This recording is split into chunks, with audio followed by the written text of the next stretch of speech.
Bueno, os preguntaréis por qué os pongo esta imagen de la creación de los 4 elementos de la metamorfosis del poeta Costo Romano, porque latino ya parece que Ovidio, que es del año 8, aunque esta edición es de 1500 años después, ¿no?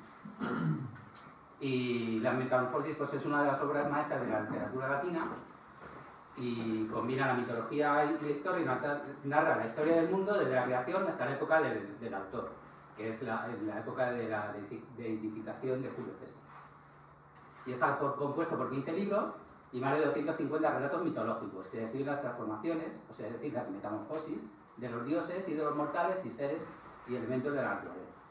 Comienza con la creación del mundo a partir del caos.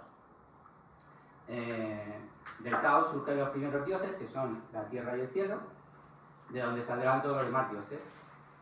También luego el titán Prometeo moldea la humanidad de arcilla y continúa con las 4 edades del hombre, la edad de oro, la edad de plata, la de bronce y la última la de hierro, que cada uno va degenerando.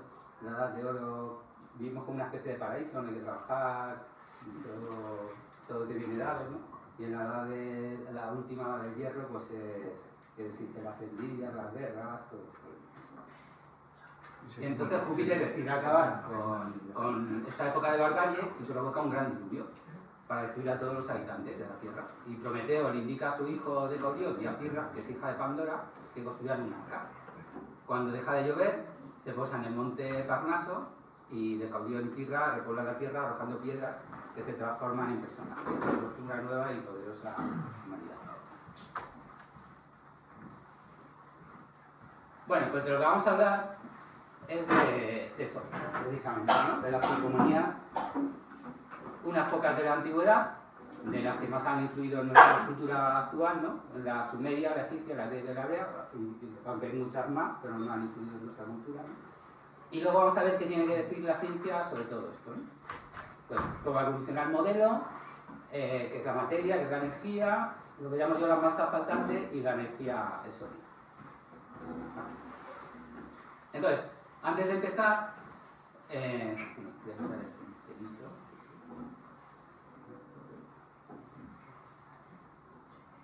vamos a, para empezar a usar estas palabras, pues vamos a empezar definiendo estas palabras para poder usarlas, ¿no? Entonces, cosmogonía viene del griego, de cosmos, orden, y de orden, universo, y ginomai, que significa nacer, ser creado, venir a la existencia. Con lo cual, la cosmogonía vendría a ser el nacimiento o creación del mundo o del universo. La cosmogonía es un modelo que explica el origen del universo, ya sea a través de un relato mítico, un relato filosófico o un relato científico. Y este relato suele comenzar con un estado de caos o desorden que luego es organizado por los seres divinos o fuerzas primordiales para dar lugar al cosmos, al orden actual, frente al caos anterior. La cosmología también viene del griego, igual cosmos, y logos, que logos significa razón, cálculo, tratado o estudio. O sea que sería el tratado o el estudio del mundo o del universo. Y la cosmología pues, ha evolucionado a lo largo de la historia de interpretaciones míticas, religiosas y filosóficas hasta un campo científico sólidamente asentado en modelos matemáticos y datos observacionales. Luego, mitología también viene del griego. Mitos significa cuento, relato, historia. Y luego, como hemos visto, ¿no? Pues igual tratado estudio, pues sería estudio o interpretación de los cuentos o de los relatos. Y la narración mítica cuenta el origen del mundo, el origen de los hombres, de los animales, la vida y las hazañas de los dioses, de los semidioses y de los héroes de la antigüedad pagana. O sea, de la pagana. No trata de los dioses y las figuras divinas actuales. Y la ciencia, la palabra ciencia no viene del griego, viene del latín, es scientia, que significa conocimiento, del verbo spire discernir. O sea, ser capaz de separar una cosa de otra con el entendimiento. Y la ciencia es un sistema de conocimientos que se obtiene mediante la observación, la experimentación, el razonamiento, con el fin de describir y explicar los fenómenos naturales y sociales. Y su objetivo es producir un modelo comprobable y predecible de la realidad. Y utiliza el método científico para verificar hipótesis y leyes. Y la ciencia se basa en la recolección de evidencia empírica para entender cómo funciona el mundo. A partir de la evidencia se deducen principios y leyes generales de manera lógica. Y también el conocimiento científico es libre y es accesible para ser estudiado y para ser practicado por cualquiera. Vale, pues ahora que ya sabemos diferenciar, pues vamos a hablar de esto. Entonces, mira, ¿qué veían los sumerios, no? Entonces, primero vamos a hacer un resumen de dónde estaban los sumerios. Aunque no se conoce el origen del pueblo sumerio, surge de culturas neolíticas anteriores y se sabe que se asentó en el sur de Mesopotamia, ¿no? Por esta zona. Y se considera la primera civilización urbana de la humanidad, con ciudades-estado, como por ejemplo Uruk, que está por aquí, con una escritura, la cuneiforme, con una agricultura desarrollada y una organización social compleja. Y luego las invasiones y las luchas internas acabaron con las ciudades-estado sumerias, aunque su cultura perduró en el resto de civilizaciones que siguieron, los acadios, los babilonios, los asirios, los arameos y los caldeos. Vale. Y fue la primera civilización que trató de hallar una explicación para la existencia de la tierra, el cielo y de todo cuanto existe sobre la superficie terrestre, incluido el hombre. Crearon un panteón divino que cubría todo aquello que no podían explicar, una religión politeísta con dioses antropomórficos. Antropomórficos quiere decir eso, con forma de persona, ¿no? Y el panteón sumerio fue aceptado y adaptado a sus propias creencias por acadios, babilonios, asirios, arameos y caldeos, todos ellos de raza semita. Y también es el origen de los mitos actuales sobre los Anunnakis y los Leviatanes. O sea, que fíjate si han influido en nuestra cultura, que todavía siguen influyendo. Y los antiguos astronautas. ¿No? Y los principales textos sumerios sobre la creación incluyen mitos sobre el origen del cosmos y la humanidad, como por ejemplo las tablillas del mito de Enki y Ninursar, que detalla cómo los dioses, cansados de trabajar, deciden crear a la humanidad para que les sirva, moldeando al hombre con arcilla y aliento divino, con sangre divina. Aquí tenéis la tablilla. La historia se desarrolla en un paraíso, la tierra de Dilmun. Y Enki es maldecido después de comer 8 plantas, lo que le lleva al sufrimiento y a una caída en desgracia. Y Ninursar crea a la señora de la costilla, o la señora de la vida. Es que Ninti, como se llama, significa señora de la costilla o señora de la vida. Es como un juego de palabras en su idioma. Y lo crea a partir de una costilla. Entonces no sé a vosotros, pero a mí me recuerda mucho esto. Bueno, pues a Enki se le muestra con una corona que demuestra su estatus divino, ¿ves? Esta corona aquí. Acompañado de corrientes de agua que fluyen de su figura y en la que nadan peces. Y estos elementos visuales subrayan su conexión con las aguas subterráneas y su capacidad para otorgar fertilidad. Y a mí también me recuerda pues, a Acuario, a Piscis, ¿no? Luego tenemos también las tablillas del Génesis de Eridu y el poema de Atrahasis. El Génesis de Eridu también se le llama el mito sumerio de la creación, o el mito sumerio del diluvio. Y presenta un relato en el que la humanidad fue creada por los dioses, la primera ciudad del mundo fue Eridu, y presenta el diluvio de Sudra, que es este señor aquí que construyó un arca y metió animales y se salvaron los animales y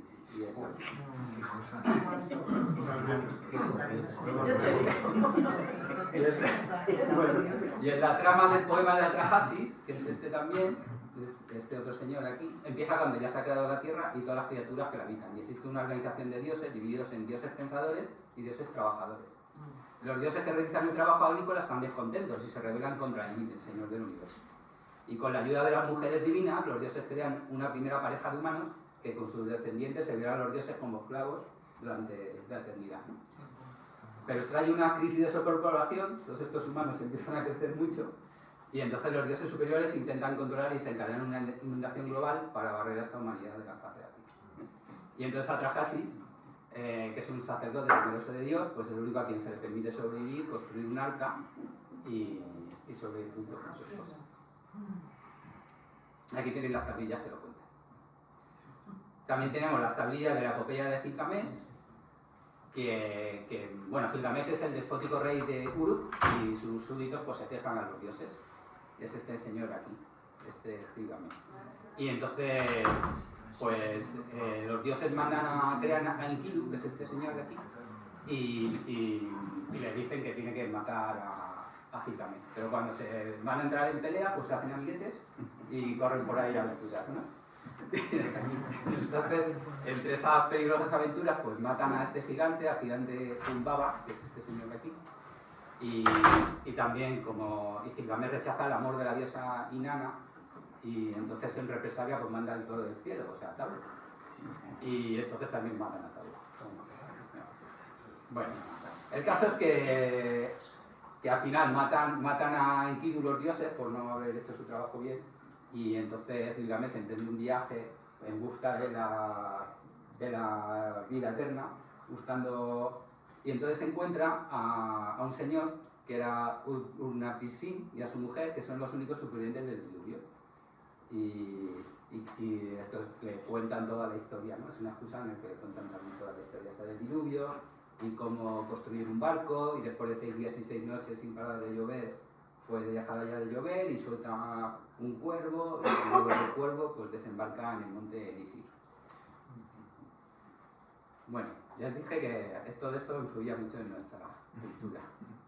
Y también tenemos las tablillas del poema Enuma Elis, que se llama Enuma Elis porque sabéis que cuando las cosas no tenían un título, pues lo que se hacía se ponía como título las primeras frases. Entonces, Enuma Elis significa cuando en las alturas. Entonces empieza así, son estas 7 tablillas, y empieza cuando las alturas del cielo aún no había sido nombrado y abajo la tierra firme no había sido mencionada. Si os fijáis, es lo menciono y se crea, lo menciono y se crea, ¿no? O sea, créate, se crea. Eso es lo que quiere decir cuando aún no había sido nombrado.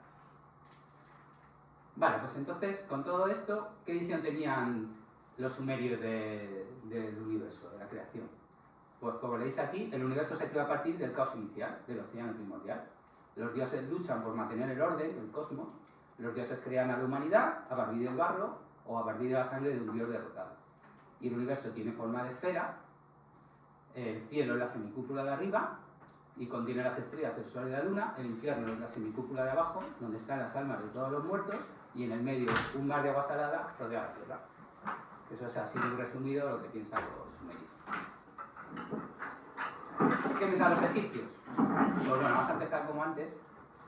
También los egipcios empiezan con lo que se ha llamado el periodo predinástico, que es antes de la unificación de las ciudades del Valle del Nilo, y es el tiempo entre el fin del Neolítico y el principio de la Edad del Bronce, es decir, en la Edad del Cobre, alrededor del año 6000 a.C. Coincide con el cambio climático en la zona, por aquí, que es sobre el 8000 a.C., que genera el desierto del Sáhara. Y bueno, oficialmente es entre el 3200 con la unificación de Hieracómpolis y Tanis, que Hieracómpolis está aquí y Tanis está por aquí. ¿Todavía no se ha descubierto? ¿Estáis a punto? ¿Estáis a tiempo de descubrirlo? Está por aquí, por Abidos. Y termina con el 31 a.C. con la conquista por parte de Roma, ¿no? Así que en estos 3000 años, pues convivieron con sumerios, con minoicos, con acadios, con babilonios, con asirios, con micénicos, con los pueblos del mar, con los fenicios, con los etruscos, con los griegos, con los tartesos, con los romanos, con los cartagineses y con los persas. Los 3000 años daban para bastante. Y claro, con 3000 años, pues no tienen una cosmogonía, tienen muchas. ¿Vale? Cada ciudad tenía una cosmogonía. Entonces, las más importantes son estas, las de Heliópolis, Menfis, Hermópolis, todas estas. Entonces, la de Heliópolis, claro, cada una creaba la suya y ponían su dios principal como el jefe de todos, ¿no? Entonces, en la de Heliópolis, pues sorprendentemente, al principio había un gran océano primigenio llamado Nun, y un océano de caos, de no existencia, del que surge un montículo llamado Benben, la montaña principal. Y este montículo, el primer trozo de tierra sólida del universo, está relacionado con las pirámides y los obeliscos, ¿no? Claro, si es como si fuera una colina, ¿no? Una colina primigenia, pues entonces tienes una colina primigenia que es la pirámide, ¿no? Y debía de estar representado en el Heliópolis con una piedra sagrada, de forma piramidal, pero que no ha llegado a nuestros días. Entonces, o bien del Nun o bien del Benben, depende de la versión, surge el dios Atum. Y más adelante se funde con Ra para formar al dios Atum-Ra. Bonito del norte. Y Atum. Bueno, y luego también hay una versión en los textos de las pirámides que la aparición de Ra está relacionado con un ave llamado Bennu, que lo identifican los griegos con el ave fénix. Y cuidaría un huevo del que salía el dios Sol. Bueno, entonces no está muy claro, pero parece que Atum parece que se crea a sí mismo, este señor de aquí, y luego pues crea a los demás dioses. Y esto se llama Eneada porque son estos 4 y estos 5 dioses, son 9, son los 9 dioses principales. ¿Vale? Y bueno, van contando eso, tampoco voy a enrollar mucho más. Luego en la de Memphis es muy parecida, lo único que el dios principal de Memphis es Pat, y entonces ese Pat crea a Tulu, ¿no? Como diciendo, oye, que el vuestro está por debajo del mío, el mío lo crea. ¿Y qué fuentes tenemos? Pues tenemos los textos de las pirámides, que efectivamente, como podéis ver, están escritos en plan graffiti en las pirámides. Tenemos los textos de los sarcófagos, que también están escritos en los sarcófagos. Tenemos también papiros, con textos funerarios como el libro de los muertos. Y tenemos más papiros también, el libro de la destrucción de Apep, del papiro Bremerri. Vale, pues con todo esto, ¿qué visión del universo tenían los egipcios? Bueno, pues el universo se creó a partir del caos inicial del océano primordial. Los dioses luchan por mantener el orden del cosmos. Los dioses crearon la humanidad a partir del barro, o a partir de las limas caídas en la tierra, o a partir de la palabra. El universo tiene forma de esfera. El cielo es la semicúpula de arriba, y contiene las estrellas, el sol y la luna, y el inframundo es la semicúpula de abajo, donde las almas de todos los muertos serán juzgadas y podrán acceder a la eternidad en un paraíso. Y en el medio un mar de agua salada rodea la tierra. Vale, pues vamos con los griegos.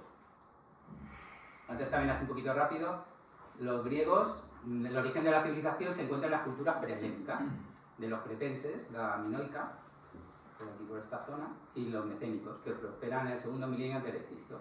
Y la geografía montañosa de Grecia pues favorece la formación de ciudades-estado independientes, polis, que tenéis aquí, por ejemplo, pues Esparta, Atenas, todas estas, ¿no? Las conocidas.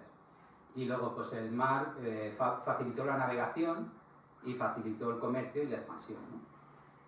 Y bueno, pues la fusión de los pueblos invasores, de los dorios, con las poblaciones locales, tras el declive de la cultura micénica, pues dio origen a la iglesia clásica esta que conocemos, ¿no? Y oficialmente comienza en el año 1200, aquí no veo nada de aquí, pero bueno, más o menos por aquí me parece que es, y con la invasión de los dorios, y finaliza con la conquista de Roma en el año 146 a.C.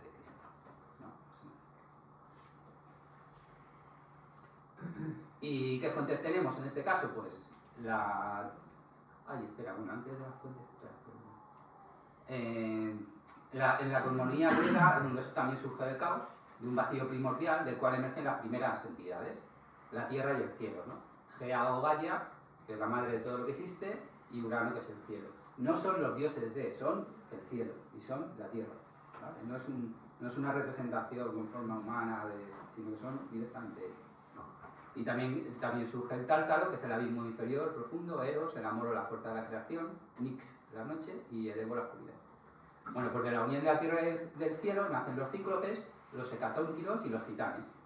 Y instigado por Gea, el titán Crono mata a Urano y se convierte en el gobernante. Y su hijo Zeus lo destrona y establece el orden final del cosmos. En cuanto a la humanidad, fue creada por el titán Prometeo.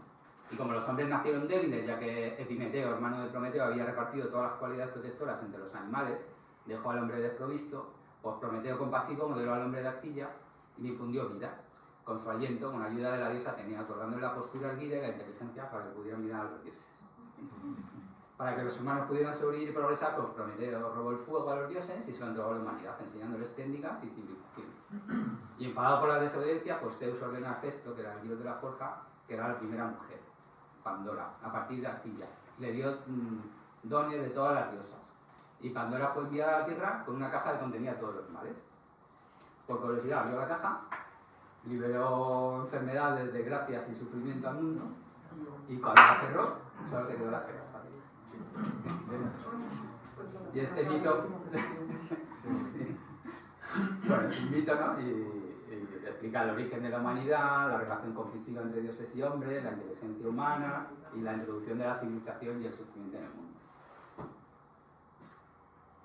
Entonces, ¿cuáles son las fuentes en el caso de los griegos? Pues la teogonía de Hesíodo, que es la más detallada y describe el nacimiento del cosmos a partir del caos, el nacimiento de Gea, el Tártaro, de Eros, la genealogía de los dioses primordiales y los olímpicos, y narra la batalla entre los olímpicos y los titanes y la ascensión de Zeus como el gobernante absoluto de todos los dioses. Y el poema termina con el nacimiento de sus muchos hijos. Aquí tenéis a todos los hijos de Zeus. También tenemos la Ilíada y la Odisea, que de Homero, claro, que la conocéis, ¿no? Que la Ilíada narra los acontecimientos ocurridos durante 51 días en el 10º y último año de la guerra de Troya, y el título de Ilíada viene del nombre griego de Troya, que es Ilión. Y la Odisea narra la vuelta a casa del héroe griego Odiseo, que es Ulises, Odisea, tras la guerra de Troya, ¿no? Lo voy a contar, pero vamos. En ambas narraciones presentan una tierra plana rodeada por el río Océano con el cielo como una cúpula. También tenemos la cosmogonía órfica, que los órficos son los seguidores del poeta Orfeo, que es este señor de aquí, y fueron un grupo que unió creencias procedentes del culto al dios Apolo con otras relacionadas con la reencarnación. Y bueno, también ellos cuentan lo del huevo órfico, que es el huevo cósmico del que nació la deidad primordial Fanes, y el huevo se representa a menudo con una criatura parecida a una serpiente Anke, que está enrollada sobre el huevo. Tampoco voy a profundizar mucho en esto. Y también tenemos las cosmogonías filosóficas presocráticas. Los presocráticos se refieren a la filosofía griega anterior a Sócrates, o sea, todos estos filósofos de aquí. Los filósofos presocráticos se interesaban por la cosmología, el principio y la sustancia del universo, y buscaban explicaciones usando la razón y no la mitología. No, ni la mitología, ni la revelación, ni la inspiración, ¿no? Lo que pasa es que sus trabajos y sus escritos se han perdido casi por completo. El conocimiento de sus puntos de vista procede de los testimonios de las discusiones de autores posteriores, ¿vale? Y entonces tenéis aquí, no sé si se ve, tenéis por ejemplo, creo que es Anaxágoras, que decía que el universo podía estar compuesto de cosas muy pequeñas, ¿no? O por ejemplo tenéis a este otro que decía lo de los 4 elementos, agua, tierra, fuego, aire, ¿no? Entonces, pues bueno, estos son los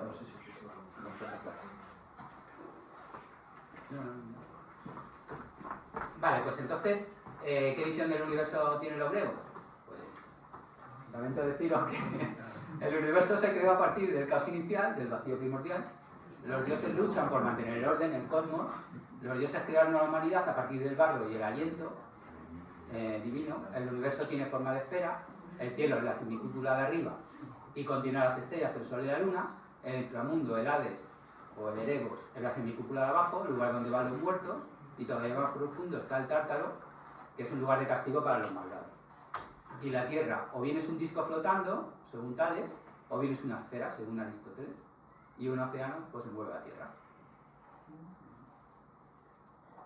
Bueno, y vamos con los hebreos. Los hebreos ya sí que vamos. Los hebreos, pues tampoco voy a enrollar mucho, pero vamos, la historia de los hebreos la cuentan ellos mismos y comienza con su origen como pueblo nómada en Mesopotamia, ¿no? Por aquí. Y liderado por el patriarca Abraham, quien los guía a la tierra de Canaán, haciendo este recorrido hasta la tierra de Canaán.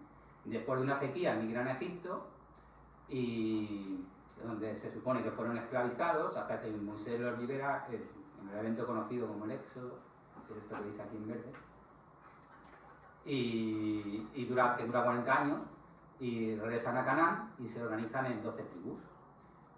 Y de ahí fundan el reino de Israel bajo un reino unificado, este reino de Israel, que son los reyes estos famosos, Saúl, David, Salomón. Pero luego posteriormente el reino se divide en 2 reinos, en Judá y en Israel. Y Israel lo conquistan los asirios y Judá los babilonios. Y cuando los persas derrotan a los babilonios, pues permiten que los hebreos regresen. Pero este reino nunca se recuperó y su dispersión por el mundo se conoce como Viaje. Y lo único que destaca es que es una religión monoteísta que creía en un solo Dios, que es Yahvé. Y ahí tampoco está Gaza, Sí está. Mira, lo voy a enseñar. Mira, ¿veis esto que pone filisteos? Bueno, pues es el nombre romano de Palestina. Filistea es Palestina, ¿vale? Por eso digo que ni siquiera me Pero Palestina está más arriba, ¿no? No, está aquí. Bueno, la actual no lo sé, está por aquí. está ahí también. Pero esto es Filistea y Palestina, o sea, Filistea es el nombre romano, igual que Hispania es el nombre romano de España, pues Filistea es el nombre romano de Palestina. De hecho, los romanos les llamaban filisteos a los judíos para joderles. Con perdón. Bueno, las fuentes principales de la cosmogonía griega, pues ya lo sabéis, ¿no? Son los textos bíblicos, los libros del Génesis. Los libros del Génesis y los manuscritos del Mar Muerto. Entonces, los libros del Génesis, pues en la Biblia se llama Tanakh y el Génesis se llama Bereshit. Y es donde se narra como el Dios único Yahvé, o también lo llaman Elohim, lo que pasa es que Elohim es plural, y donde crea el mundo en 6 días, a partir de la nada, ¿no? Entonces, pues el día 1, por separación de la luz y la oscuridad, el 2, creación del firmamento para separar las aguas, día 3, formación de la tierra seca y los océanos, seguido de la vegetación, día 4, creación del sol, la luna y las estrellas en el firmamento, día 5, creación de los animales marinos, las aves y los animales terrestres, y el día 6, creación del ser humano, Adán y Eva, y establecimiento del jardín de Edén. El séptimo nada. El octavo y el noveno. Bueno, y en los Salmos de Isaías también describe el cielo como una cúpula y la tierra como un disco sobre el agua. Y bueno, y los manuscritos del Mar Muerto, pues simplemente como curiosidad, que son unos textos antiguos encontrados en Qumran, que reflejan pues, las creencias y textos de la época en que fueron escritos, ¿no? Y proporcionan más contexto. Así que, ¿qué visión del universo tienen los hebreos? El universo lo crea Yahvé a partir del caos inicial en 6 días. Yahvé mantiene el orden, el cosmos, mediante su palabra soberana. Yahvé crea la humanidad a partir del barro y el aliento. El universo tiene forma de cúpula, rodeado de aguas cósmicas. El cielo está encima del firmamento, el cual contiene las estrellas, el sol y la luna. Y el inframundo, el Seol, está debajo de la tierra y es un lugar de castigo para los malvados. Y la tierra es un disco flotando y un océano mueve la tierra. ¿Por qué siempre está debajo? Pues debería ser que porque están boca abajo. Tú piénsalo, claro, nosotros estamos y los malos boca abajo, claro. Bajo tierra. Están cobrando de los pulgares de los pies. Bueno, pues estamos ya preparados para pasar a la cosmogonía científica.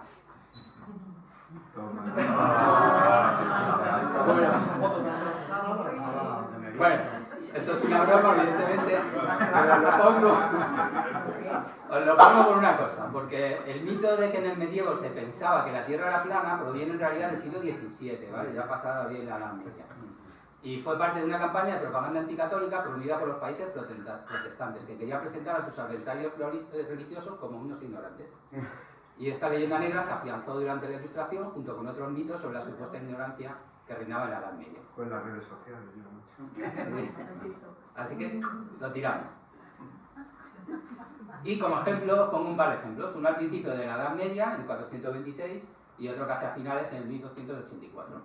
Entonces, en La ciudad de Dios, el libro este de San Agustín, permitidme que os lo lea, sacáis este párrafo, dice: pero sobre la fábula de que existen los antípodas, es decir, hombres que viven en el lado opuesto de la tierra, donde el sol se levanta cuando para nosotros se pone, hombres que caminan con sus pies opuestos a los nuestros, eso no es creíble en modo alguno.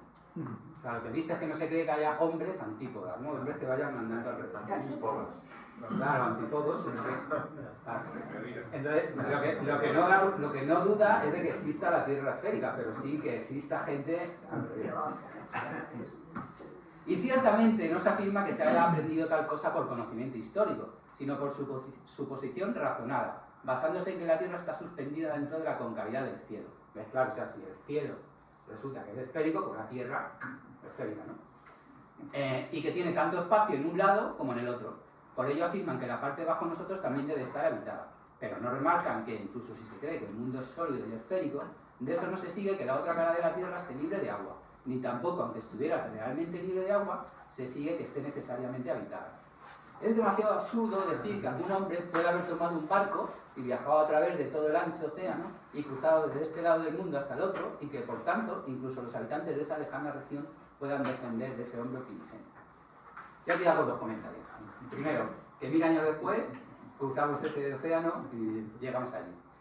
Y el segundo, que claro, lo que está defendiendo es que si Adán y Eva se quedaron en este hemisferio, no puede haber habitantes en el otro, porque ¿de dónde han salido?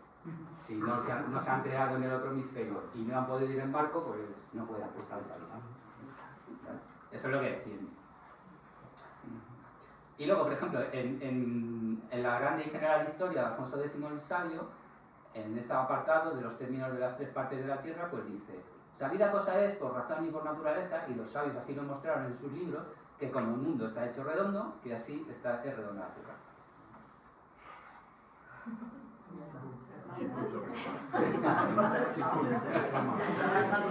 Así que en la Edad Media la Tierra es una esfera rodeada de otras esferas que sostienen los 7 ceros. La Tierra está estática en el universo y todo se mueve a su alrededor. El universo es un espacio tridimensional, euclídeo, o sea, plano, la geometría euclídea, la de los triángulos, todo eso, ¿no? Inmutable, no se mueve, no cambia, e infinito. No se sabe cuándo empezó y no se sabe cuándo va a terminar. Y en el universo también se encuentra el tiempo, que no tiene nada que ver con el espacio, ¿vale? Esa es la visión del medio. Claro, pero nos plantamos ya en el siglo XVI. 1543, Copérnico publica un libro sobre las revoluciones de los orbes celestes y da una explicación científica del universo. En él establece las bases del modelo heliocéntrico y rechaza la imagen aristotélica de un universo con centro en la Tierra y unos cuerpos celestes perfectos e inmutables. Y se rompe con la imagen divina de la bóveda celeste y en consecuencia hay que explicar los movimientos que se producen en estos orbes. A partir de 1609, Galileo, con sus observaciones a través del telescopio, demuestra el movimiento de los cuerpos celestes. Lo demuestra ¿por qué? Porque dice: toma, mira por el telescopio y lo ves, ¿no? Y entonces demuestra que hay cuerpos celestes que se mueven alrededor del Sol y objetos que no se mueven alrededor del Sol, como son los satélites galileanos, Calisto, Europa, Gamímedes, Helio, que se mueven alrededor de Júpiter. Y también en 1609, Kepler publica Astronomía Nova, en el cual describe, dice, no solamente dice que se mueven, sino que describe esos movimientos con las 3 leyes, que son, ya lo sabéis, ¿no? La primera ley, que las órbitas son elipses, con el Sol en uno de los focos, que los planetas barren áreas iguales en tiempos iguales, y esto quiere decir que la velocidad es mayor en el periodo. ¿Veis la bolita? No sé si veis la bolita, a ver, sí. ¿Veis que aquí se acelera y luego se va frenando en el afelio y otra vez se acelera y así, ¿no? Claro, para que se cumpla eso tiene que pasar esos cambios de velocidad. Y luego la tercera ley dice que cuanto más lejos está un planeta, más largo es el año, más días tiene el año, ¿no? Más de 360, o sea, de la Tierra tiene 365, pues si está más lejos ese año tendrá más días. Días terrestres, claro. Y los años, digamos, se pueden calcular así, que sería la raíz cuadrada del cubo del radio medio. El radio medio es el semejante medio.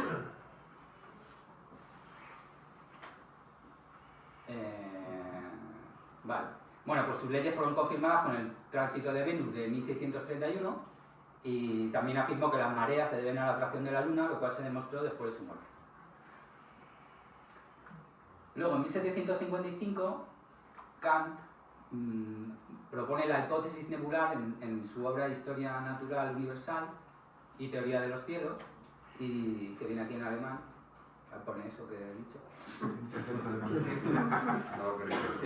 Dice que la formación del sistema solar se debe al colapso gravitatorio de una nube gaseosa que gira lentamente y que llega a formar el Sol y los planetas. Y el giro de una nebulosa por efecto de la gravedad la aplanaría en forma de disco y explicaría el movimiento de los sistemas planetarios, de los sistemas estelares que dan lugar a galaxias como la Vía Láctea. Y esto significa que el universo no es solo la Vía Láctea, que hay objetos fuera de la Vía Láctea. ¿Os acordáis de la charla anterior esa de nébulas? Bueno, pues la existencia de otras galaxias formadas por estrellas fue confirmada por Hubble en 1923, que midió la distancia a la nebulosa espiral M31, ¿no? Utilizando la Cefeidia. Entonces aquí veis, bueno, que dice, esto es un reporte del periódico que dice: otro universo visto por un astrónomo. El doctor Hubble describe cuerpos de masas celestiales alejadas 700.000 años luz. Chicago, 21 de enero. Durante años los astrónomos han especulado si varias formaciones nebulosas en los cielos pertenecen a este universo o son universos isla. ¿Ves? Universos islas es lo de Kant. por sí mismos a distancia, alejadas a distancias inconmensurables. Un reporte periódico, ¿eh?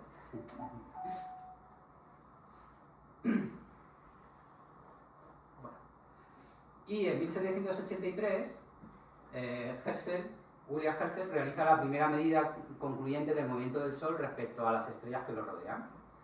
La medida del movimiento propio de estrellas en diferentes direcciones del cielo le permite concluir que el Sol se desplaza hacia un punto situado cerca de la estrella Lambda Herculis.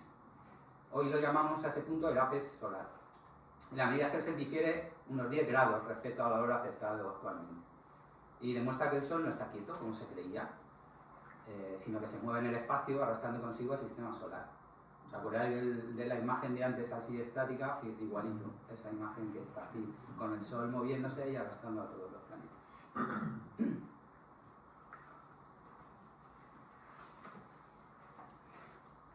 Así que a finales del siglo XVIII nos encontramos con que en el espacio se encuentra la masa, la cual interacciona entre sí por acción de la gravedad.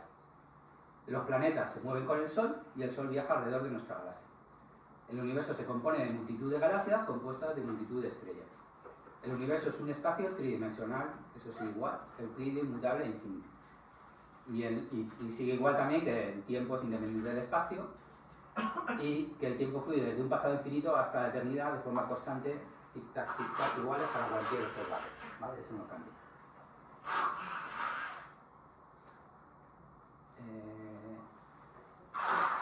Y así hasta el siglo XX.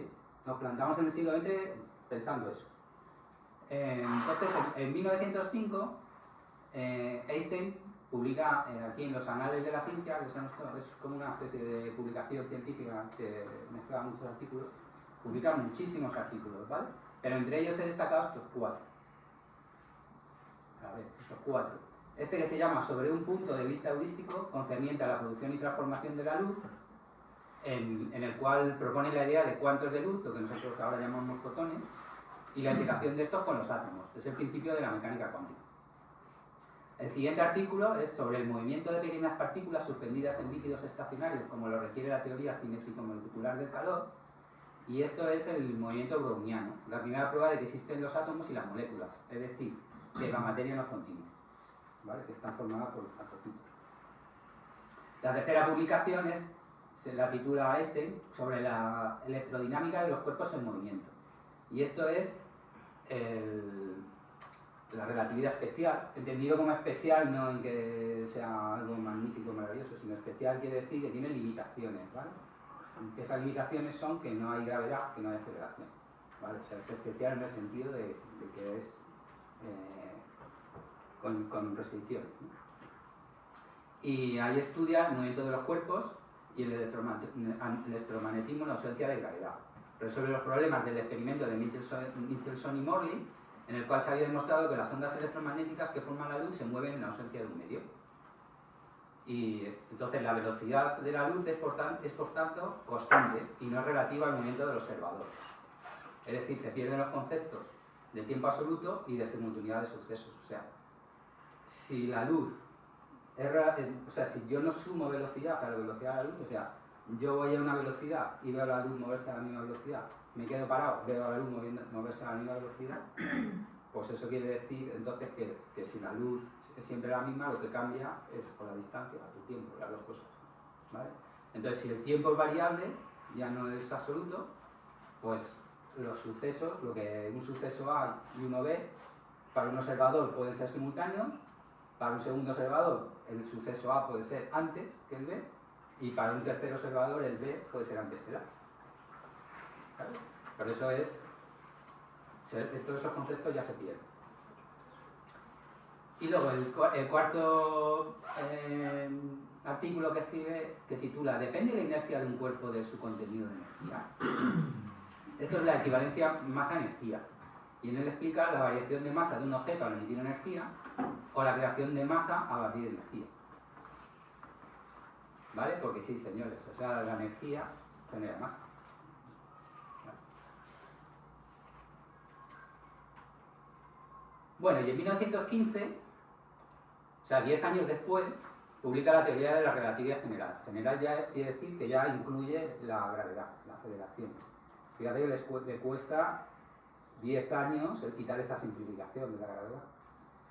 Y ahí presenta la ecuación, lo que llamo yo la ecuación de la ley de la gravedad, de Einstein, ¿vale? Es una teoría donde todos los observadores son considerados equivalentes, y no únicamente aquellos que se mueven a una velocidad uniforme, que eso pasaba con Galileo. Entonces, ¿os acordáis que Galileo lo que decía? Él explicaba, decía, si tú vas en un barco, yo digo un barco, yo voy a decir un tren, ¿vale? Sí, porque es que en un barco vais a decir que se ve el tren mareado. Entonces, imaginaos que vais en un tren, ¿no? Que es muy estable, ¿no? Y entonces tú coges una pelota y la lanzas para arriba. La pelota, sorprendentemente, no hace así y se va al fondo del vagón, aunque el tren me vaya a toda leche, sino que me cae en la mano, ¿verdad? Entonces, ¿por qué? Porque esa pelota ya tiene la inercia de la velocidad, la misma que llevo yo, y tú no te levantas del asiento y te pegas, te caes, te pegas, ¿no?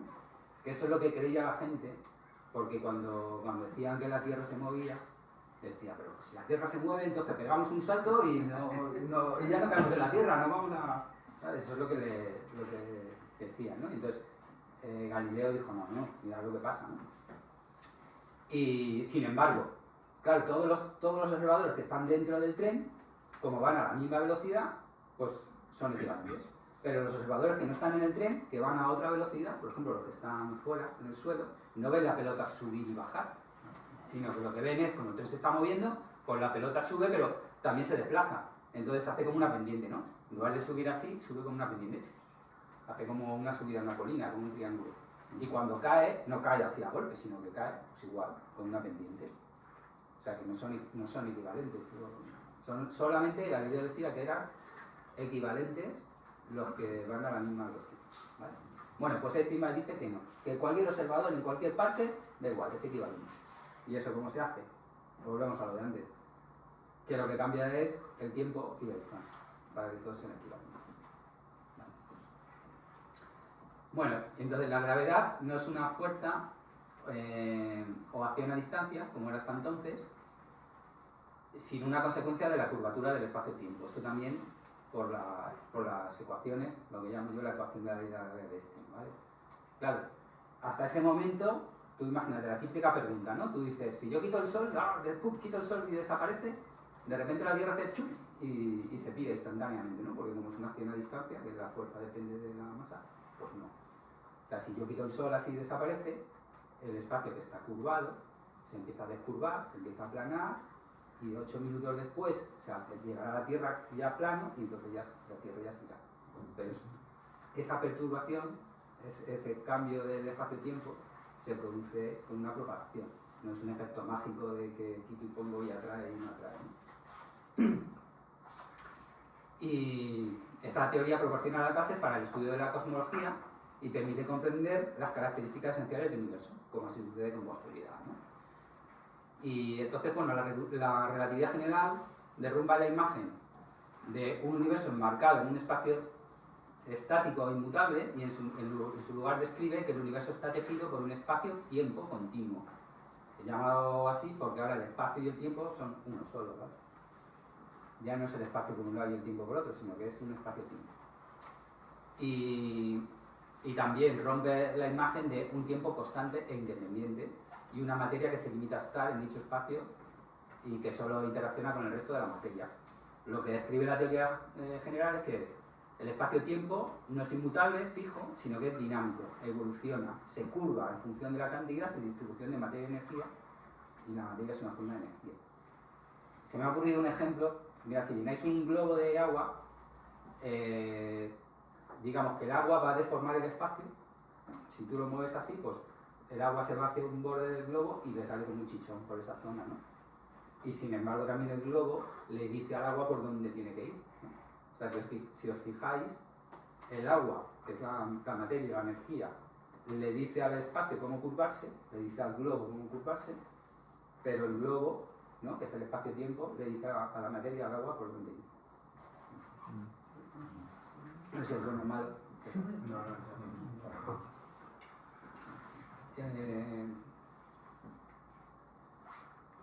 Vale, pues poco más, voy a cerrar esto. Así que a principios del siglo XX nos encontramos con que en el espacio se encuentra la masa, la cual es una forma de energía.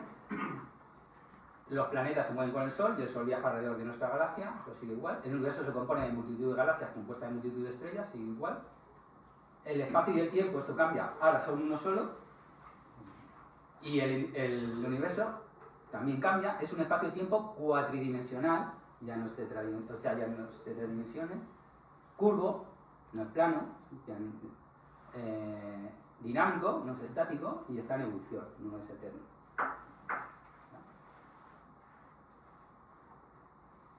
Bueno, pues en el siglo XX, fijaros la de cosas que pasan. Entonces, les voy a poner en 1915 lo que llamo la ecuación de la gravedad, las ecuaciones de campo gravitatorio de Einstein. Yo le llamo la ecuación de la gravedad porque es esto, ¿vale? Lo que viene a decir esto es curvatura igual a energía, ¿vale?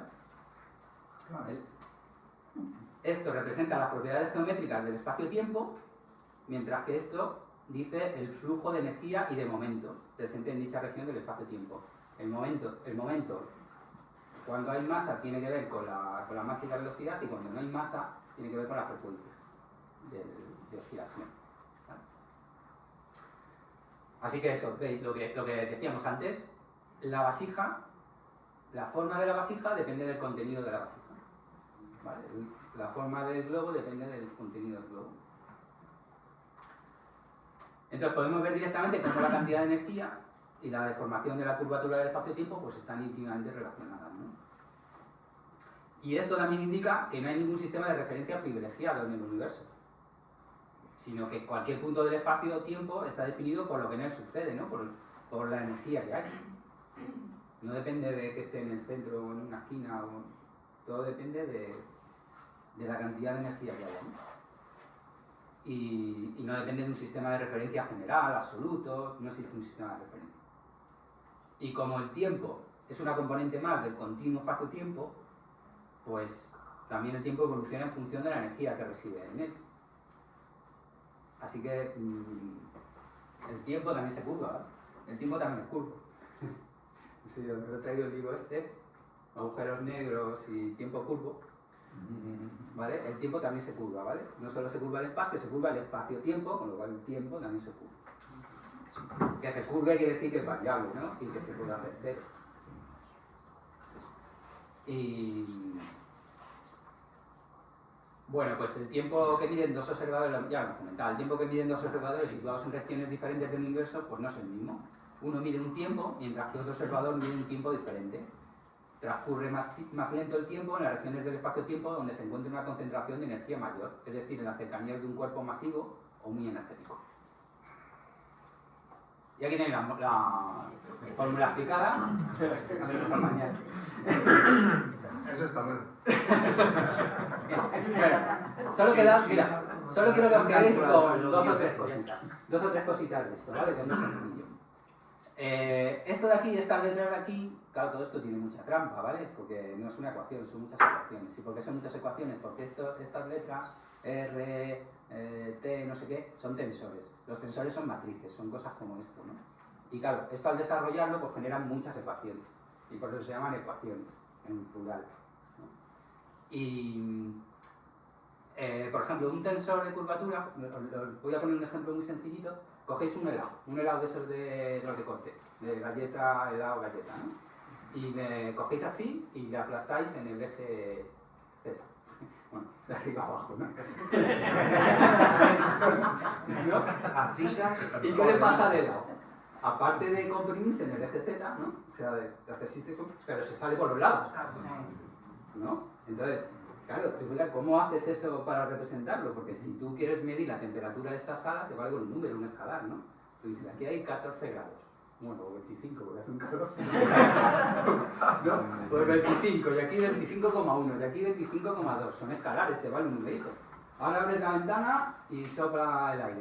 Entonces dices, claro, ahora para el viento, para el aire, necesito, ya no me vale con un número, necesito un vector. Tengo que decir, pues hay 1 metro por segundo y además en esa dirección, ¿no?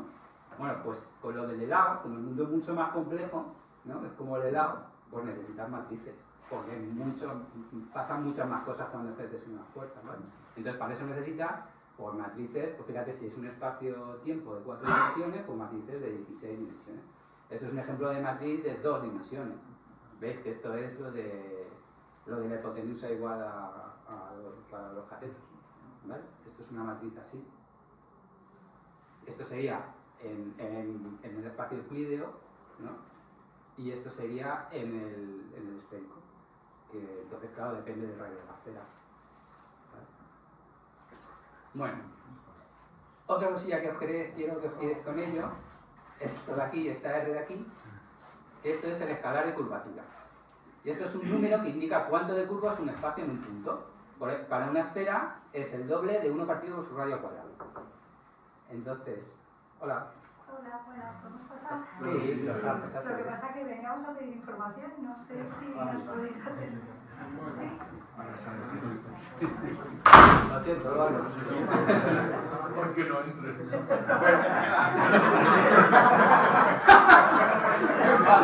Se van a curvar. No, bueno, que esto es muy graciosillo.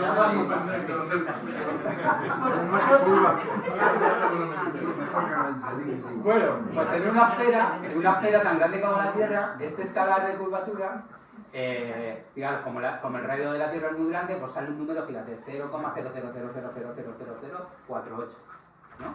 Por el radio de la Tierra. O sea que la calculadora te sale un 0, vamos. Entonces eso es lo que les pasa a los terraplanistas, que ven un 0 y se creen que la Tierra es plana. Porque el número, cuanto más cercano a 0, este escalar de curvatura te da una idea, cuanto más cercano a 0 es, más plano es el objeto. Entonces ellos ven muchos ceros y entonces esto es plano. Hay que ponerse una calculadora. Claro. Pero sin embargo, imaginaros, si esta esfera tuviera 1 metro de radio, esto sería 2 partido por 1, 2. Claro, 2 es muy grande comparado con el 0, ¿no? Entonces por eso los terraplanistas ven una pelota, si no también lo verían plano.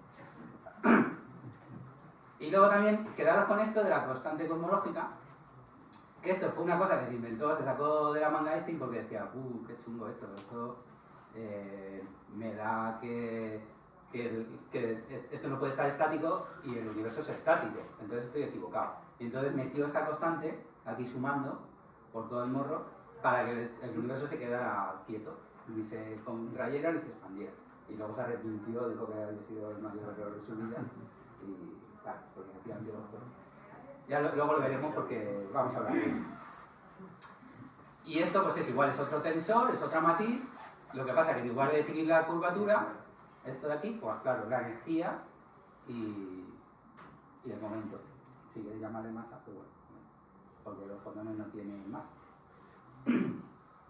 Y aquí no le voy a dar porque no os voy a explicar.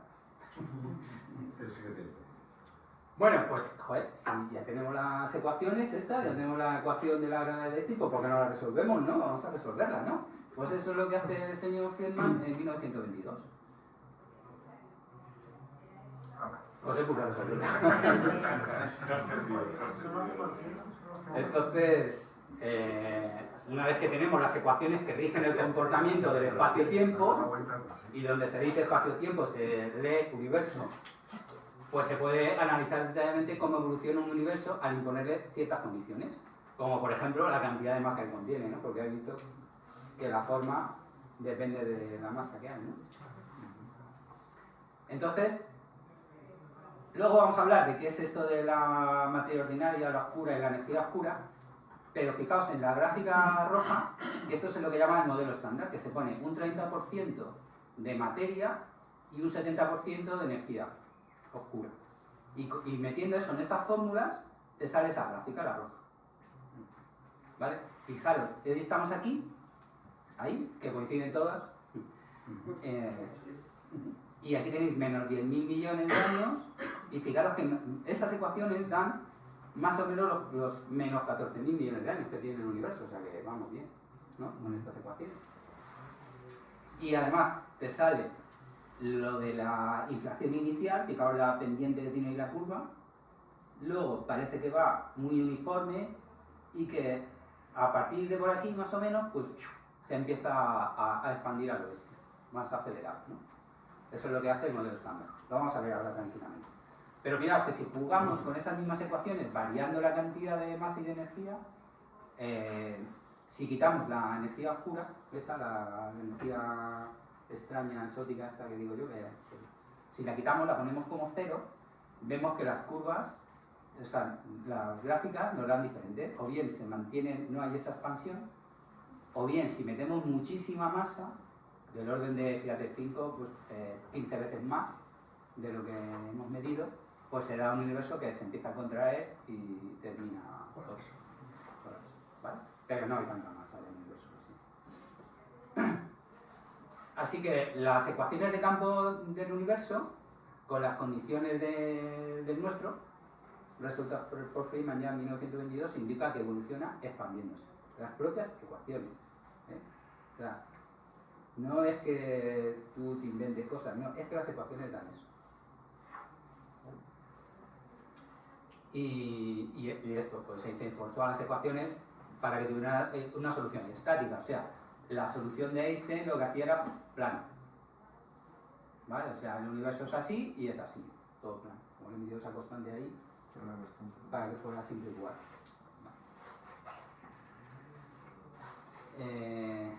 Bueno, pues vamos a la siguiente. Entonces, ¿qué pasa en 1929? ¿Qué pasa con las observaciones de Hubble sobre la velocidad de las galaxias? Bueno, pues Hubble realiza un estudio sobre la velocidad con respecto a nosotros de unas cuantas galaxias en función de la distancia a la que se encuentran. Y para ello mide el desplazamiento al rojo de cada galaxia, que medir el desplazamiento al rojo nos da la velocidad radial de la galaxia, o sea, la del radio, la de alejamiento o acercamiento. ¿Se acuerdan también de la charla anterior, la de nebula? Y calcula la distancia de la galaxia a partir del estudio de las cefeidas, que eran estas estrellas variables que tienen la particularidad de que su periodo de oscilación es proporcional a la magnitud absoluta, y con la magnitud sacábamos las distancias. ¿Recordáis el ejemplo que poníamos de las farolas? De que tú sabes lo que brilla una farola, y entonces, como sabes, pues, viendo el brillo que ves, sabes la distancia a la que está la farola, ¿no? Que era el ejemplo que poníamos en la charla anterior. Bueno, pues con eso, no me voy a contar más porque ya lo conté. Pues con este estudio se llega a la conclusión de que las galaxias se alejan de nosotros a una velocidad proporcional a su distancia. Y ahora esta constante de proporcionalidad se denomina H0, la constante de Hubble. Y observa que se alejan con independencia de la velocidad a la que se mide. Vale, pues esto, entonces, ¿qué hay que explicar? Lo que observa Hubble hay que explicarlo. Dice, si él observa que todas las galaxias se están alejando entre sí. Todas las galaxias se atraen como consecuencia de la gravedad, ¿no? Y en épocas anteriores también sucedía lo anterior, debido a que las medidas efectuadas a las galaxias más lejanas son medidas realizadas a estas galaxias en una época pasada. Están más lejanas en el espacio, pero también más lejanas en el tiempo. O sea que estamos viendo también lo que pasaba hace tiempo. Con lo cual, la solución a esto es que debe ser el universo, o sea, el espacio-tiempo, el que está en expansión, arrastrando consigo las galaxias y por tanto a todos los cuerpos que en él residen, ¿no? Esto que vemos ahí. Así se demuestra que el universo se encuentra en expansión y no es estático, tal y como postuló Einstein en sus conclusiones iniciales, ¿no? Así que el espacio-tiempo no solo es dinámico, evoluciona, se curva en función de la cantidad y distribución de materia y energía, sino que también tiene un tamaño que varía, que se expande. Ah, y aquí es que se me olvida pausar. Vale, sí, perdón, es que no lo he puesto. Bueno, pues vamos con otra cosa. En 1927 vamos a ver cómo se resuelve, qué consecuencia tiene de que el universo se expanda. Pues claro, la consecuencia de la expansión del universo es que remontándonos hacia atrás, se predice un instante en el cual todo el universo está comprimido en un único punto, ¿no? Y es un punto de densidad y de temperatura infinitas. Es el origen del universo, si se quiere ver así. Y a esto se le dio el jocoso nombre del Big Bang. Pero no es un Big Bang, no tiene nada que ver con una explosión, ni grande ni pequeña. Es simplemente una singularidad, ¿no? Y entonces aquí rompemos con la creencia de que el universo es eterno. Se pasa de un universo en evolución que ha existido siempre a un universo, en evolución me refiero hasta este momento, a un universo con un comienzo hace aproximadamente 13.800 millones de años. Vale, o sea que ahora tenemos, resumiendo otra vez, que los planetas se mueven con el Sol viaja alrededor de nuestras galaxias, que el universo se compone de multitud de galaxias compuestas de multitud de estrellas, la masa es una forma de energía, no me voy a cansar de decirlo, el espacio y el tiempo son uno solo, el universo es un espacio-tiempo cuatridimensional curvo dinámico en evolución, y el universo está en expansión, Y el universo no es eterno. Tiene un principio hace 13.800 millones de años. Vale, pero todo eso está muy bien. Pero, ¿cuál es el rango de validez de estas ecuaciones del campo gravitatorio de Einstein? Bueno, nos tenemos que ir a 1935. O sea, esto vale para todo. Pues cuando el universo es un punto tan pequeño, obtenemos que las ecuaciones de campo de la gravitación se tornan infinitas, ¿no? Infinito. El espacio está tan curvado, y curvatura infinita. Hay tanta energía, tanta materia, tanta energía, infinito. Infinito igual a infinito, parece que nos saca mucha información, ¿no? De esa igualdad. Entonces, claro, porque en dicho punto la curvatura del espacio-tiempo es infinita, ¿no? Y también es infinita la densidad de energía, que la masa es una forma de energía. Y puede parecer que por eso dicho punto es donde efectivamente surge el universo, pero también puede indicar que en dicho instante, al tornarse las soluciones infinitas, la descripción que nos da la teoría general de relatividad pues no es lo que realmente ocurrió y por tanto carece de sentido, ¿no? Es decir, la propia teoría general de la relatividad deja de ser válida en ese instante. Y esto nos deja una teoría muy prometedora que se ajusta a todas las observaciones efectuadas en el universo de forma precisa, muy precisa, pero que tiene como inconveniente de que deja de ser válida en el mismo principio del universo. Y esto no quiere decir que no sea perfectamente válida en el resto de casos. Lo que pasa es que pronto también se descubrieron otras regiones del universo donde también hay singularidades, puntos donde la curvatura del espacio-tiempo se hace infinita. Y estas regiones, como estáis sospechando, ¿no? Son los agujeros negros. Son objetos que presentan una densidad de energía tan alta que producen una curvatura del espacio-tiempo lo suficientemente grande, es decir, generan una fuerza de gravedad tan grande como para que ni la luz pueda escapar de ellos. Y esto provoca que dichos objetos no radien energía. En el modelo clásico, ¿vale? Que la teoría general de la realidad es un modelo clásico, en el sentido de que no es cuántico, ¿vale? Para la teoría general de la relatividad los agujeros no radian. Para la teoría cuántica sí. Y son totalmente oscuros y provocan que cualquier cosa que entre en ellos también pueda salir. Y bueno, pues no sé contar algo más de esto. Bueno, lo que sucede es que en estas regiones se está trabajando con una distancia muy corta y con una curvatura del espacio-tiempo muy grande, que entiende a infinito, y a estas escalas microscópicas, pues los efectos cuánticos dejan de ser despreciables y se vuelven predominantes. Y por tanto, eso, lo que hemos dicho, una teoría clásica como la teoría general de relatividad, pues no considera una descripción válida. Entonces, lo vamos al siguiente.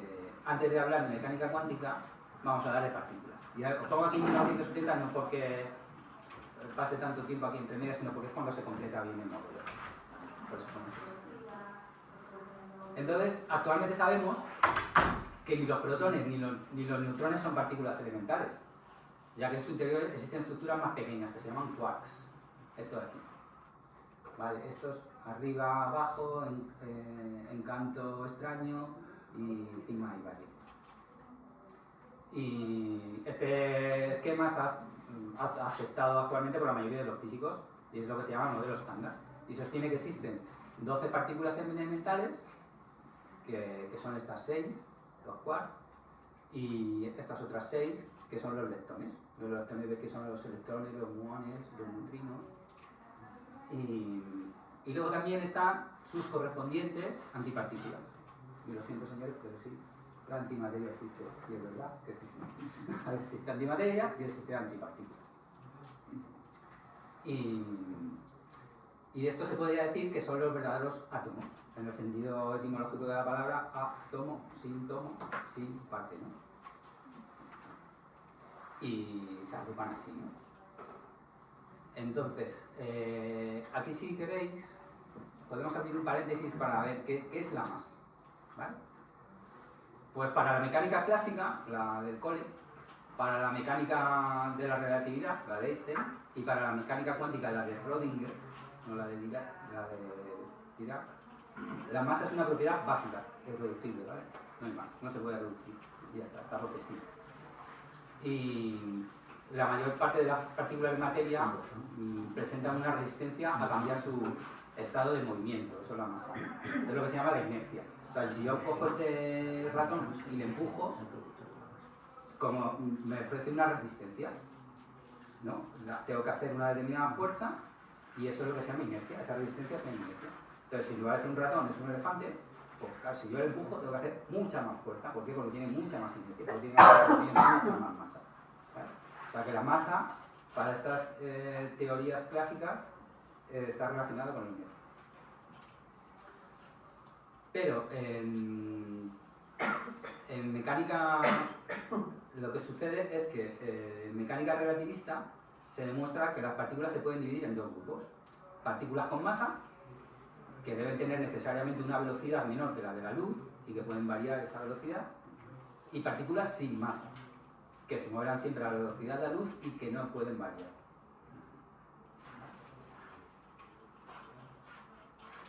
Y en ninguna de estas teorías mencionadas hay una explicación de la masa a partir de algo más fundamental. Vale. Sin embargo, dentro de la teoría cuántica de campos, la mecánica cuántica y la relatividad, tenemos, bueno, sale el Peter Higgs, que os sonará, que propuso en 1964 un mecanismo teórico por el cual los cuantos de la mayor parte de los campos de energía, los cuantos es esto, estos son los cuantos, lo que llamamos partículas, interaccionan con algo llamado el campo de Higgs. Y esta interacción es la responsable de que desarrollen una masa efectiva. Y esto sí que es una explicación de lo que es la masa. Lo que pasa es que el mecanismo de Higgs fue una conjetura durante 48 años, hasta que finalmente en 2012 en experimentos llevados a cabo en el LHC, el Gran Colisionador de Hadrones del CERN, lograron mostrar resistencia de bosones de Higgs. Importante evidencia de que el mecanismo de Higgs era correcto. Los hadrones, bueno, los hadrones lo tenéis ahí, es esto. Lo que conocemos hoy como...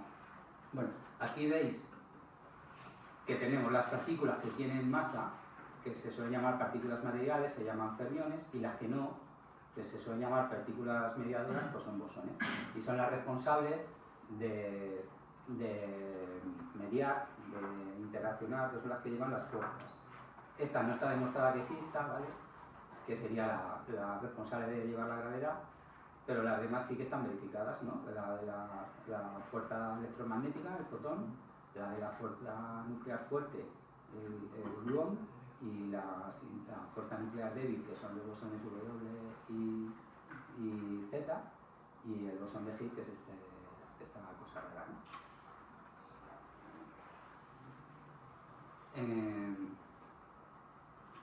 Bueno, entonces, lo que conocemos hoy sobre el bosón de Higgs y la masa de las partículas, para mí invalida una noción que siempre se ha repetido muchas veces, ¿no? Que la masa de un sistema es la cantidad de materia de dicho sistema.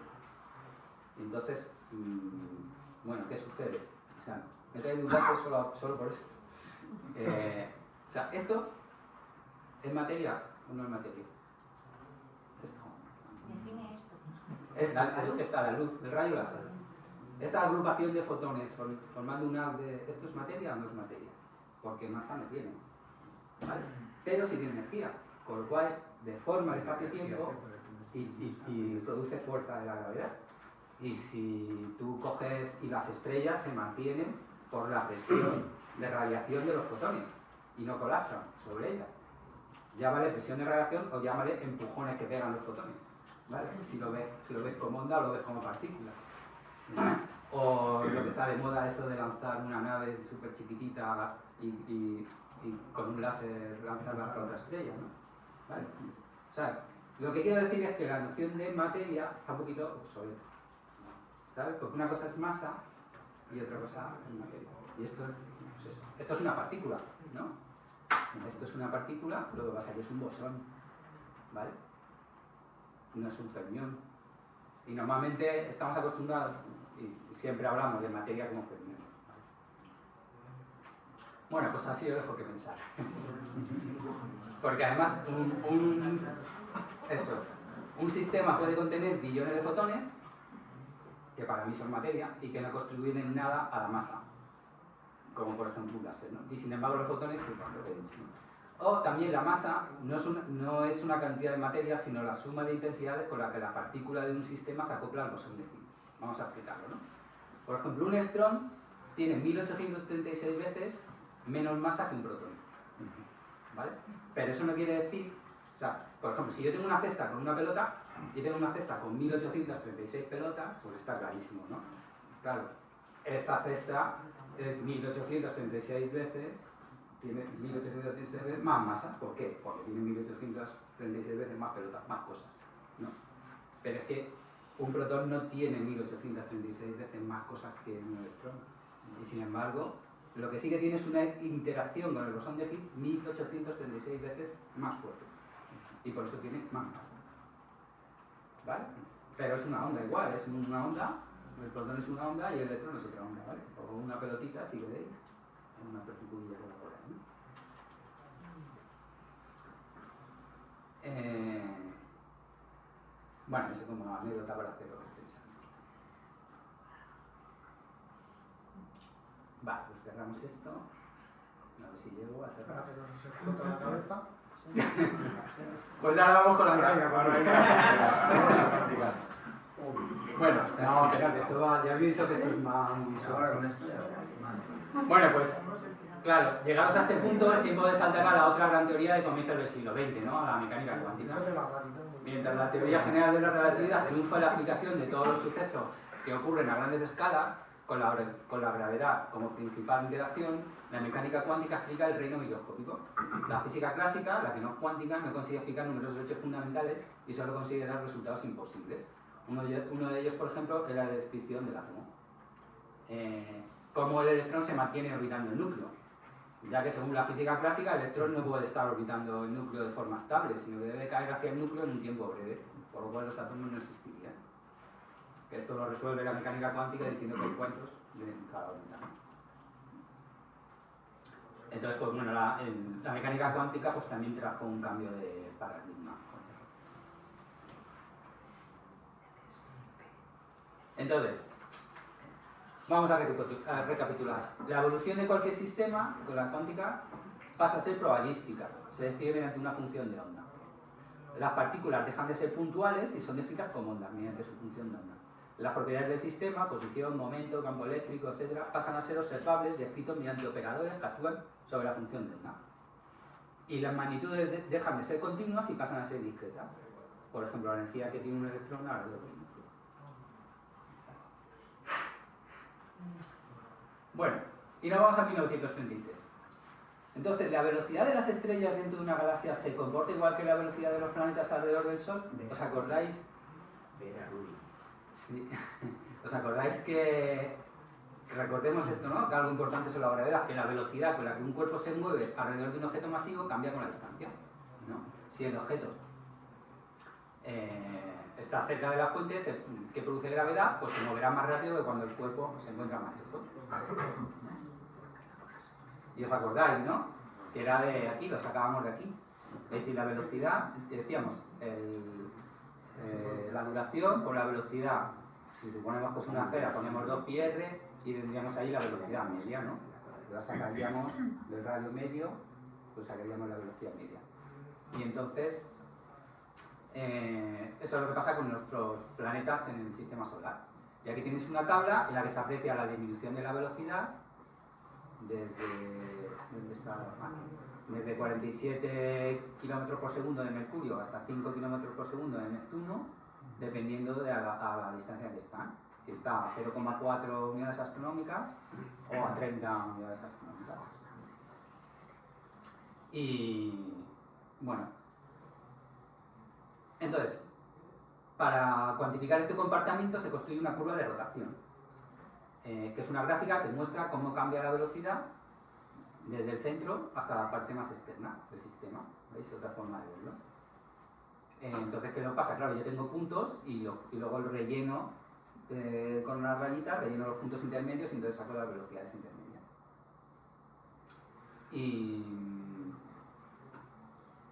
Y bueno, como veis, para los planetas del sistema solar, pues se saca esta curva descendente, ¿no? Entonces, sí. Bueno, pues Herschel descubre que el Sol no está estático, sino que se mueve alrededor de la galaxia, ¿no? Este es el Sol, se va moviendo alrededor de la galaxia. Entonces, ¿qué pasa con la velocidad de las estrellas alrededor de la galaxia? pensáis que las estrellas que están más lejos se moverán más despacio y las que están más cerca se moverán más deprisa? Igual que hacen los planetas alrededor del Sol, o igual que hacen las lunas galileanas alrededor del Sol. No. Joder, eso es lo yo no quería dar una sorpresa. Pero sí, Pues sorpresa, pero no. Bueno, pues esto es lo que llamo yo la masa faltante, ¿no? En 1939, Horace Babcock, al estudiar la curva de rotación de la galaxia de Andrómeda, encontró un resultado desconcertante. Las estrellas en las regiones más alejadas del centro galáctico giraban mucho más rápido de lo que predecían los modelos basados en la materia visible. O sea, él lo que preveía encontrar era esto, que fueran disminuyendo, ¿no? Como pasaba con los planetas, y lo que se encontró fue esto, que o se mantenía, o incluso como en este caso, que subía, ¿no? O sea, que algo invisible parecía sostener gravitacionalmente a las estrellas para que no se escaparan. ¿Sabéis lo de la velocidad de escape? Claro, si tú empiezas a aumentar tu velocidad, al final te vas, ¿no? Que es lo que hace una nave espacial, ¿no? Los cohetes empiezan a girar, más deprisa, cambian de órbita y se tiran, ¿no? Pero aquí parecía que algo estaba sujetando a las estrellas dentro de la galaxia para que no se engancharan, ¿no? Y se empezaba a sospechar que el universo estaba dominado por una componente oscura, tenebrosa, masiva y desconocida, cuya influencia gravitacional medía el movimiento de las estrellas en la galaxia. Entonces, durante la década de 1970, Gero Rubin, junto con Ken Ford, extendió el estudio de Babcock. Entonces, es que Ford había desarrollado un espectrógrafo de alta sensibilidad, de mejor del mundo mundial, ¿no? Y entonces con eso Rubin pudo medir con una precisión sin precedentes las curvas de rotación. Es decir, cómo cambia la velocidad orbital de las estrellas y del gas galáctico a diferentes distancias del centro de las galaxias. Y se esperaba, o sea, ellos pensaban, el pobre señor Babcock se ha equivocado. No tiene nuestro cojo instrumento y se ha equivocado, pero nosotros lo vamos a medir bien, exacto bien, y vamos a ver que es un comportamiento similar de los planetas, y ya está. Y que la velocidad de un objeto más lejano del centro galáctico debería ser menor que para un objeto más cercano. Sin embargo, no fue eso lo que observó. Lo que observó fue esto. ¿Veis? Aquí tenéis la gráfica, eso es lo que se esperaba observar, y esto es lo que observó, que se mantenía plana. O sea que estas estrellas, ¿veis? Esta gráfica lo que está mostrando es que estas estrellas van a la misma velocidad que esta. Y aquí, si os fijáis, veis, están más despacito. Este era el modelo teórico y se encontraban con ese modelo. ¿Vale? De eso estamos hablando. En lugar de disminuir con la distancia, la velocidad de las estrellas en las regiones más externas se mantenían tan altas como las estrellas del interior galáctico. Eso significa que la materia luminosa, las estrellas, el gas y el polvo no puede explicar la gravedad que mantiene unidas estas regiones. Y la única explicación posible es la presencia de una enorme envoltura invisible de materia, un halo oscuro que domina la masa total de la galaxia. Así que recapitulamos. Los planetas se mueven con el Sol, que es lo viaja alrededor de nuestra galaxia. El universo se compone de multitud de galaxias compuestas de multitud de estrellas. La masa es una forma de energía. El espacio y el tiempo son un todo. El universo es un espacio-tiempo cuadridimensional, curvo, dinámico en evolución. El universo está en expansión. El universo no es eterno. Tuvo un principio hace 13.800 millones de años. Y la mayor parte de la masa de la galaxia no emite luz. Inquietante. Pero, y ya estamos en 1990, ¿vale? Ya estamos casi acabando. No, nos quedan 30 años. Bueno, ha sido el ritmo de expansión constante desde el periodo de inflación. Pues, como hemos visto, el movimiento de las estrellas en las galaxias y el movimiento de las galaxias en los cúmulos de galaxias indican que la gravedad supera mucho a la debida a la materia que vemos. Y la materia oscura es distinta de la materia normal formada por átomos. La materia oscura es el tipo de materia más abundante en el universo, aunque no sabemos qué tipo de partícula la forma. Hay experimentos que están intentando detectarla. Mira, aquí qué fácil la vemos. Todo lo que está en azul Es materia oscura, joder, se está chupado, ¿eh? Claro, así coloreada.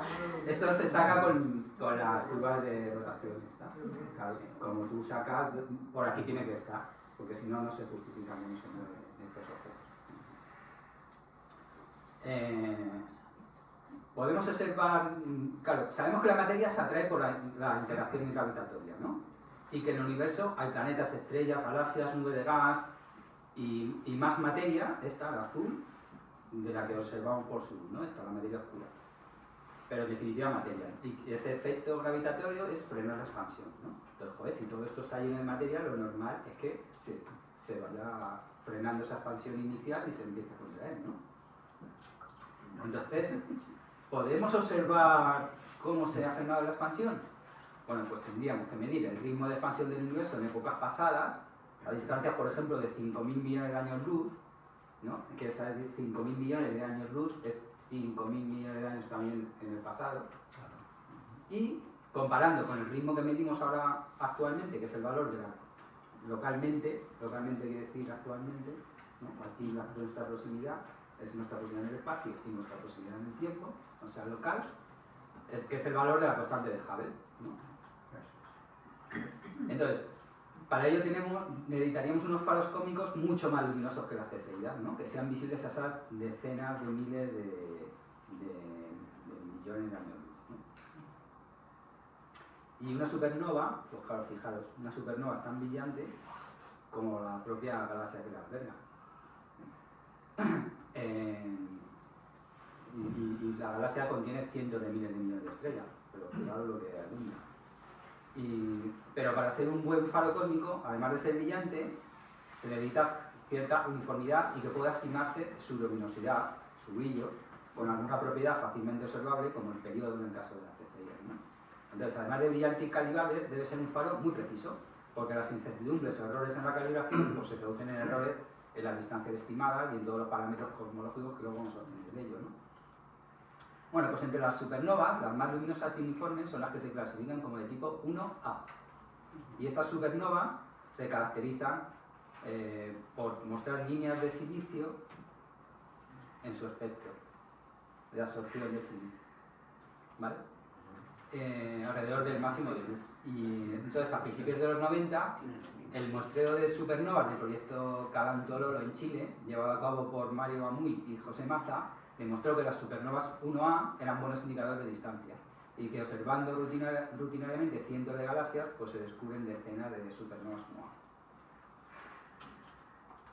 Bueno, ahí tenéis el modelo, pero no lo voy a explicar, no tenemos tiempo. ¿Y se puede considerar la calibración fiable? Pues sí, son muy fiables, sí, bastante.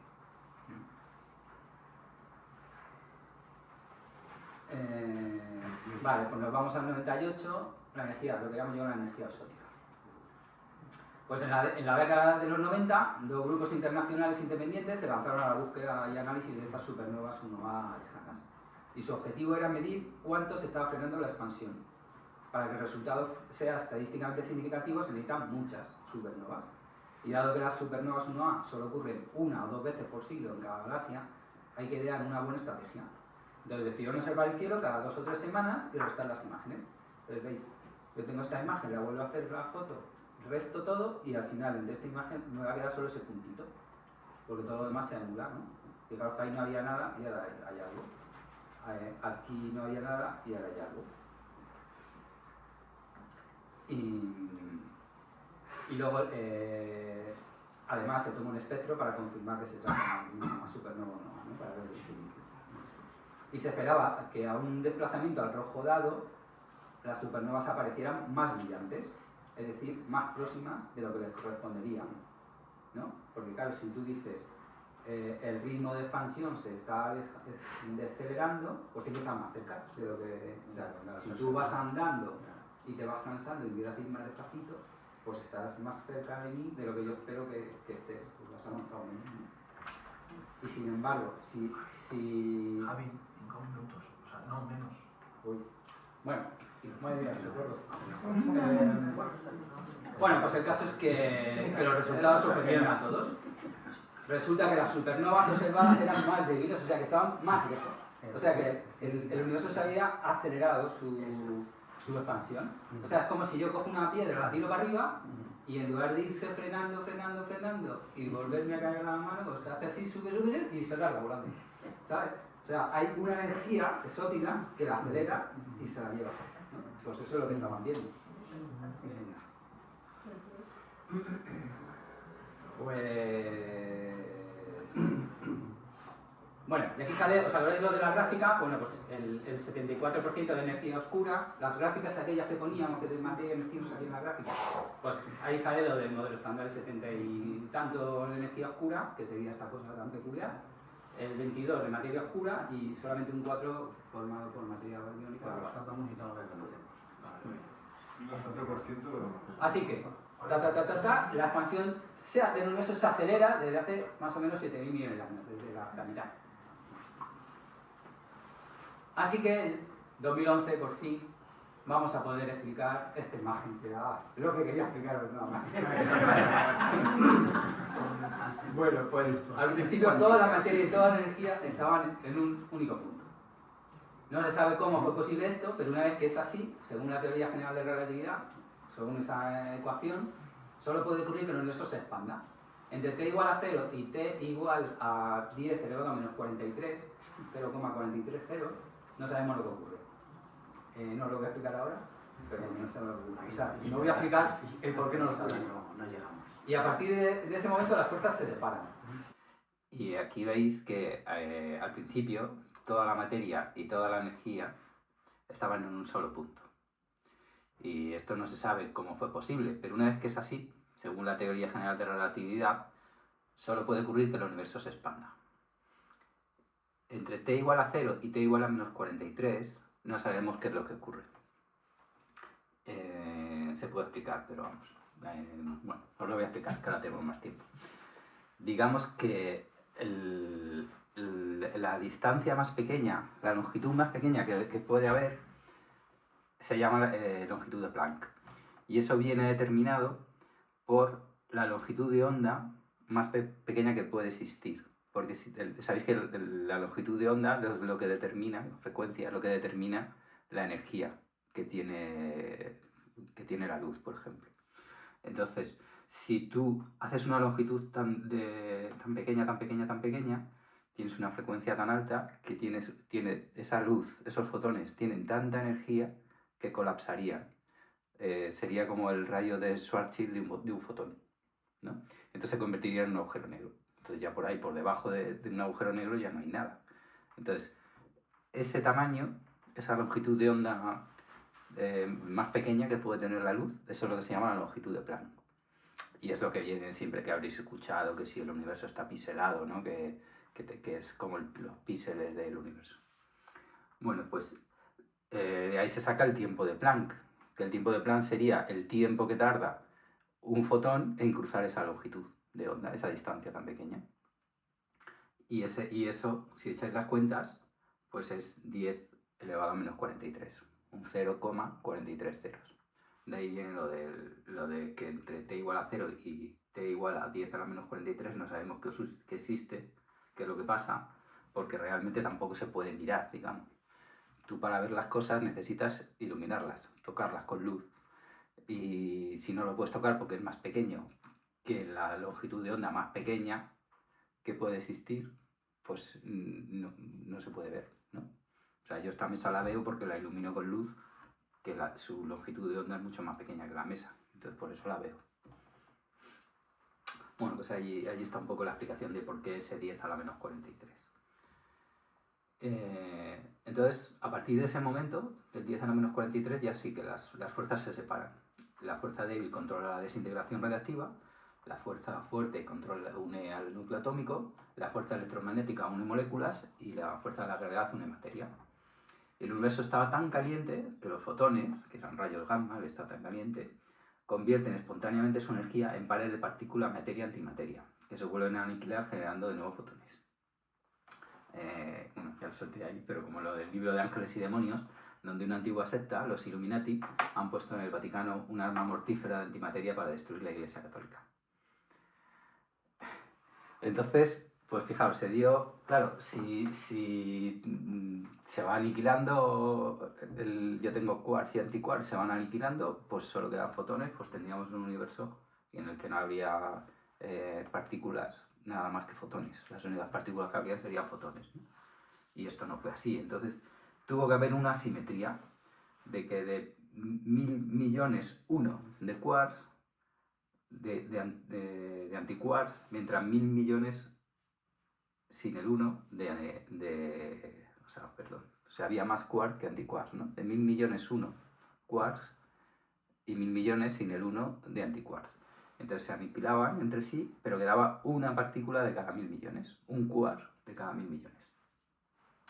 Y el universo era tan pequeño y tan denso que la separación entre quarks libres y quarks unidos era comparable, así que los quarks se podían mover libremente. Porque los quarks no existen, siempre tienen que unirse un quark a otro quark, ¿vale?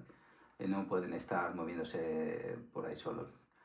Pero cuando el universo era tan pequeño, realmente no había diferencia entre estar solo y acompañado, ¿no? Digamos que todos los quarks estaban pelotonados y entonces pues, se podían mover libremente.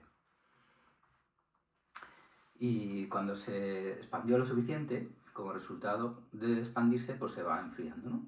Y los quarks supervivientes ya no podían seguir separados, porque los unía la fuerza fuerte, y se unieron formando hadrones. O sea, para entendernos, los hadrones son conjuntos de quarks. Bien, son tríos, tres quarks que forman protones y neutrones, o son pares de quarks que forman estas otras partículas, ¿no? que son parte de los hadrones, que llamamos hadrones. Y lo que intenta hacer el LHC efectivamente es recrear esas condiciones y obtener esas combinaciones de 2 o 3 quarks y antiquarks. Bueno, pues al seguir expandiéndose y enfriándose el universo, ya no hay tanta energía concentrada como para seguir produciendo pares de quarks antiquarks de forma espontánea tan fácilmente, y además los fotones surgidos de cada aniquilación también pierden energía con la expansión y no pueden crear pares de materia-antimateria. O sea, fijaros, un quark chocaba contra un antiquark y producía un fotón muy energético. Ese fotón tan energético tenía tanta energía que producía espontáneamente una partícula material, ¿no? Un quark con un antiquark, y así continuamente. Pero si el universo se va expandiendo, la longitud de onda de esos fotones, al expandirse el universo, se amplía, se hace más grande, simplemente porque, sin que hagas nada, ¿no? Simplemente, si tú estiras el universo, pues la longitud de onda del fotón aumenta. Entonces, como aumenta, pierde energía, y como pierde energía ya no puede andar creando esos quarks o esos antiquarks, ya no tiene tanta energía, ¿no? Y entonces, pues con los electrones también pasó algo parecido, ¿no? Uno de cada 1.000.000.000 de electrones sobrevivió a la aniquilación con los positrones, y también esta aniquilación también generaba fotones, ¿no? Entonces, sin ese desequilibrio, todas las partículas antipartículas materiales, es decir, las que tienen masa, pues se habrían aniquilado y el universo pues estaría formado solo por fotones, o sea, sería un universo solo de luz, ¿no? Como decíamos. Entonces, en ese momento, la proporción de fotones y de neutrones es de 6:1. Por cada 6 protones hay un neutrón. Y la proporción de protones y de electrones es de 1:1. Por cada protón hay un electrón. Como el universo se sigue expandiendo y por tanto enfriando, se pueden formar los núcleos atómicos de hidrógeno en proporción más o menos de un 75%. Núcleos de hidrógeno que serían de proteo, de deuterio y de tritio, o sea, que tienen un protón con un neutrón, un protón con 2 neutrones. Los de helio en un tanto por ciento del 23%, y de litio y de berilio no se sabe muy bien en qué proporciones se crearon, ¿no? Eso está en estudio. Y luego es un universo de plasma caliente, con núcleos que son iones. Los iones quiere decir que les faltan electrones, sobre todo en las capas de fuera, exteriores, ¿no? Y entonces los electrones estos siguen libres, golpeando a los fotones, porque todavía no se ha enfriado lo suficiente el universo. Y cuando la temperatura del universo llega a la mitad de la temperatura que tiene ahora mismo la superficie del Sol, o sea, unos 3000 Kelvin, los electrones ya no tienen suficiente velocidad y se unen a los núcleos. y entonces los fotones quedan libres de estos golpes de los electrones y se marca un registro de dónde se encontraba toda la materia en ese momento. Es lo que se llama el fondo cósmico de microondas o la radiación cósmica del fondo. Y también se produce el fenómeno este de la oscilación acústica de bariones, ¿vale?